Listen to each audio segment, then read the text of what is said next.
তুমি না আসলে এই আনন্দের বাজার বাজবে কি করে? তোমার আগমনে সর্বমঙ্গলে ঘুরে যায়। তাই তুমি যদি কৃপা করে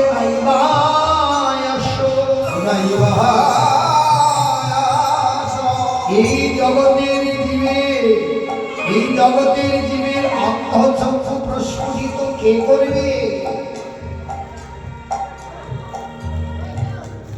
তারা কি করেছে? ওই তুলসী পত্র দিয়ে ডাকতে আরম্ভ করল। অর্ধেকের হাতে তুলসী পত্র পেয়ে ভগবান মদময় শ্রী বৃন্দাবনে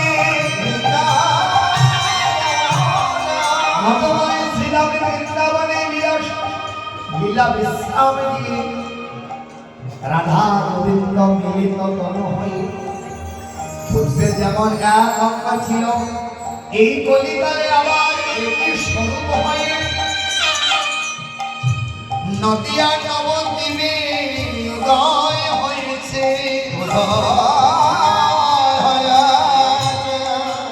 তাই বাবা বিষ্ণুপদ কবি বলছেন, ওই পিরিতি মুরতি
বলছে এত বিরিতি মূরতি ধরেছে, বিরিতি মূরতি ধরে রূপ স্বরূপ করে মদময় বৃন্দাবনের ভগবান কৃষ্ণ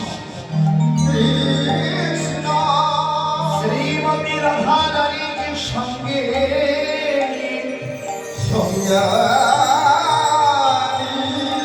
শ্রীমতী রাধা রানীকে সঙ্গে নিয়ে ওই রাধা গোবিন্দ দুইজনা এক সাঙ্গ হয়ে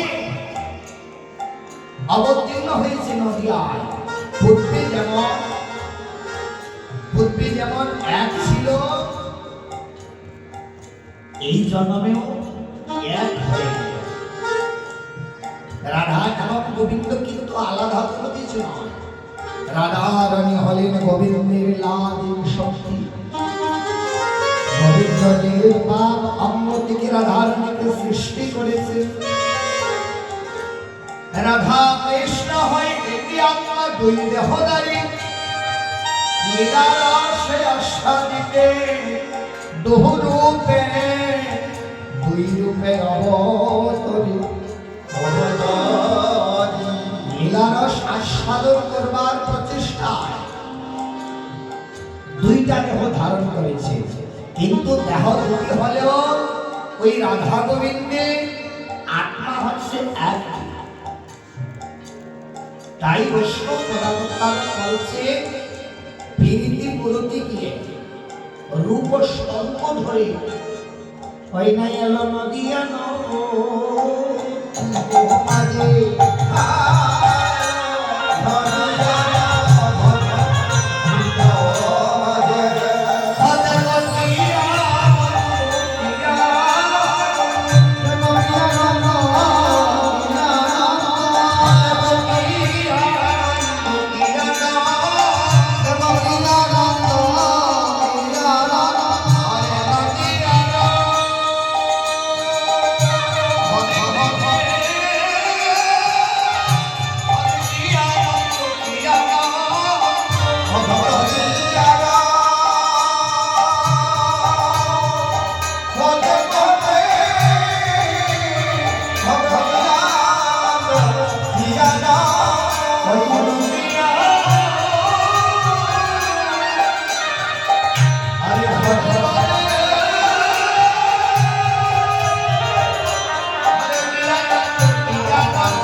সচিমায়ের করে সচিমায়ের ঘরে এক সোনার পুত্র সন্তানের জন্ম হয়েছে।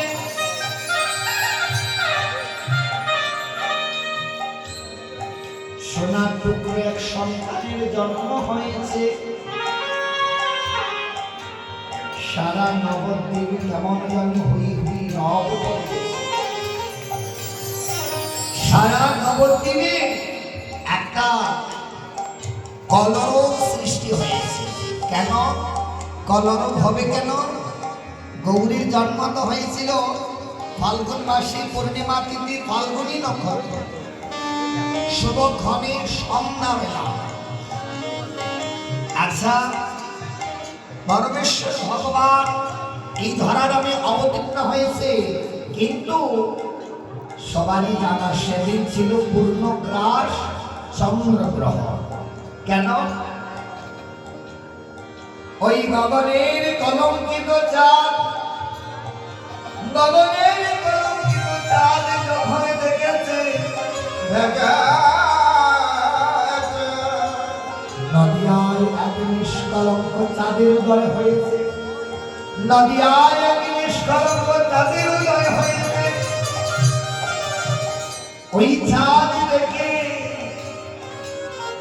গগনের চাঁদ মাটিতে পড়ে,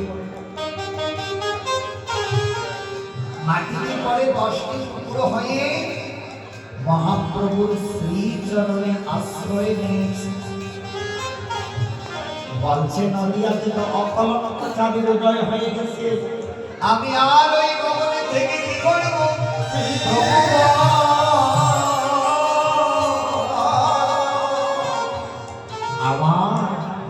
আমায় তোমার শ্রীচরণে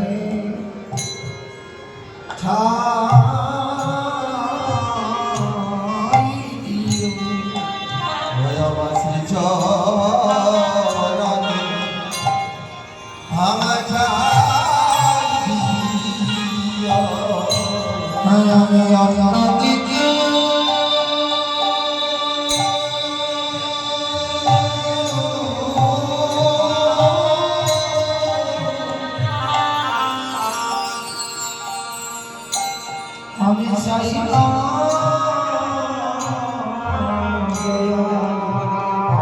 তোমার শ্রীচরণে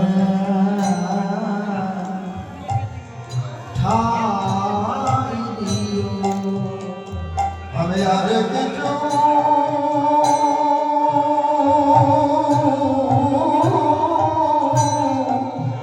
চাই না প্রভু, তোমার শ্রীচরণে আমার স্থান দিও। ওই গগনের চাঁদ মাটিকে করে বলছে প্রভু গো, আমায় শুধু তোমার শ্রী চরণে স্থান দাও, আমায় শুধু তোমার ওই যুগল চরণে একটু আশ্রয় প্রদান করো প্রভু, আর কিছু চাই না। ওই গগনের চাঁদ লুকিয়ে পড়েছে বলে, গগনের চাঁদ লুকিয়ে পড়েছে বলে ওই গগনে অন্ধকার আচ্ছন্ন হয়ে গেছে। তাই গগনে হলো চন্দ্রগ্রহ, নদিয়ায় গৌর হরির জন্মগ্রহ। আর কি হলো, আরেকটি গ্রহণ হয়েছে। আরেকটি গ্রহণ হলো, গ্রহণ লেগেছে বলে ভক্তগণ সবাই মিলে হরি নাম গাইছে, হরি কীর্তন করছে।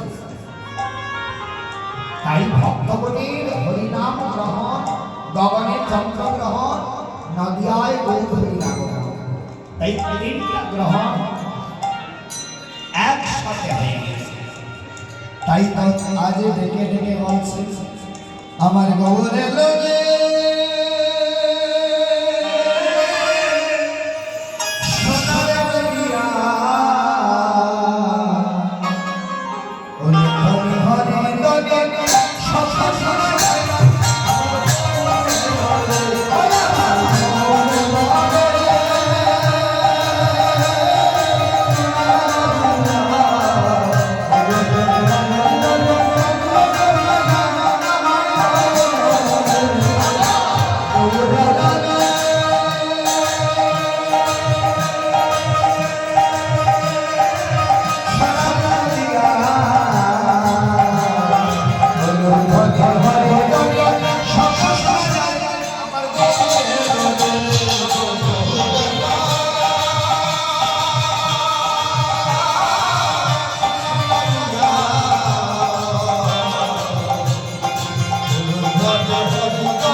গৌর আমার নদিয়া নবদ্বীপে অবতীর্ণ হয়ে তিনি যখন দেখলেন এই জগতের জীবের হরি ভক্তি নাই, কৃষ্ণ ভক্তি নাই,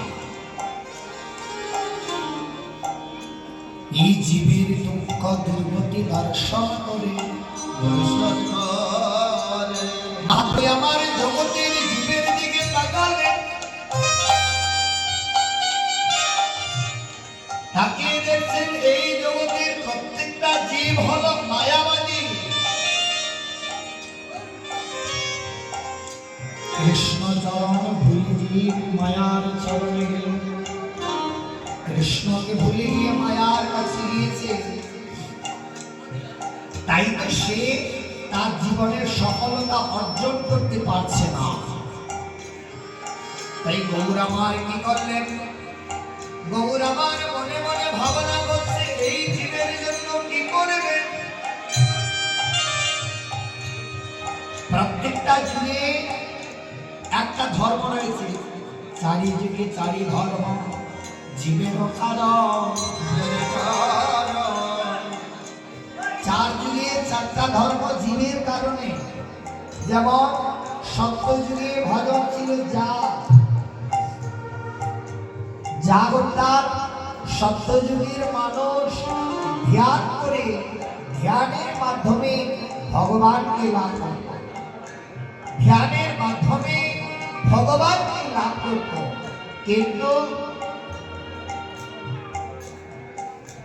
সত্যযুগে ধ্যানের মাধ্যমে লাভ করত। মহাপ্রভু তাকিয়ে দেখলেন আমার কলিজীবটা পারবে না, কলিজীব তা পারবে না।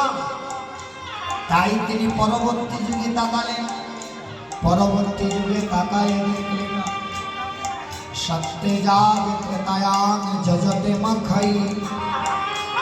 সত্যযুগের ভজন হচ্ছে জাগ, ত্রেতাই যজ্ঞ। মহাপ্রভু বললেন এই কলিযুগের মানুষ যদি যজ্ঞ করে ভগবানকে লাভ করতে হয়, যজ্ঞকুণ্ড তৈরি করে ওই যজ্ঞকুণ্ডের পাশে বসে এক নাগারে 6 মাস আহার নিদ্রা পরিত্যাগ করে ওই যজ্ঞকুণ্ডের মধ্যে যদি আহুতি দিতে হবে, তবে যে যজ্ঞের দ্বারা ঈশ্বরকে লাভ করা সম্ভব হবে। তবেই জীবের যজ্ঞের দ্বারা ঈশ্বরকে লাভ করা সম্ভব হবে। বলছে এক নাগারে 6 মাস আহার নিদ্রা পরিত্যাগ করে, আহার খাওয়া দাওয়া এবং ঘুম বাদ দিয়ে দিতে হবে 6 মাস, 1-2 দিন নয়, 6 মাস তা বাদ দিয়ে ভগবানকে লাভ করতে হবে। আমরা মায়াবাদী জীব, অন্নগত প্রাণ, স্বল্প আয়ু, অল্প বুদ্ধি, আমরা কি আর 6 মাস না খেয়ে থাকতে পারবো?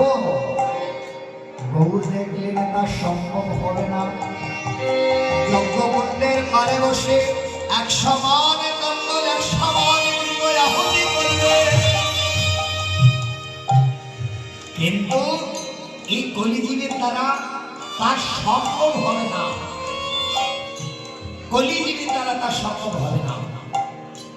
100 মণ তণ্ডুল, 100 মণ ঘৃত, 100 মণ তিল, 6 মাস খাওয়া দাওয়া বাদ দিয়ে তা সম্ভব হবে না। তাই প্রভু আমার বড় দয়া করে পরবর্তী যুগে তাকালেন, পরবর্তী যুগে তাকায় দেখলেন পরবর্তী যুগে ভজন কি সত্যে জাগে ত্রেতায়াং যজতে মাখাই। তারপরে পরিবর্তন দাপর যুগের ভজন, দাপর যুগের ভজন হচ্ছে সেবা পরিচর্যা। এই জগতের জীব যদি পরিপাটি করে সেবা দিতে পারে তবে ভগবানকে লাভ করতে পারবে সেবার দ্বারা। মহাপ্রভু দেখলে একমাত্র সেবা করেছিল নন্দরানী, সে কি গল্প জানো? ব্রহ্ম মুহূর্তে ঘুম থেকে উঠে নবলক্ষ যেন গ্রহণ করে, সেই নবলক্ষ যেন ধূর্ত মাখন করে, মাখন তৈরি করে নিজের বসন অঞ্চলে ছেড়ে সেই মাখন নিয়ে গোপালের বদনে দিত,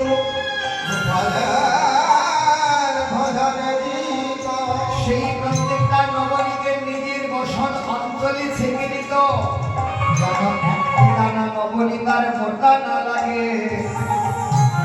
গোপালের যেন নবনীর সেবা করতে কোনো কষ্ট না হয়। মহাপ্রভু তাকায় দেখলেন এই কলিহত জীব না পারবে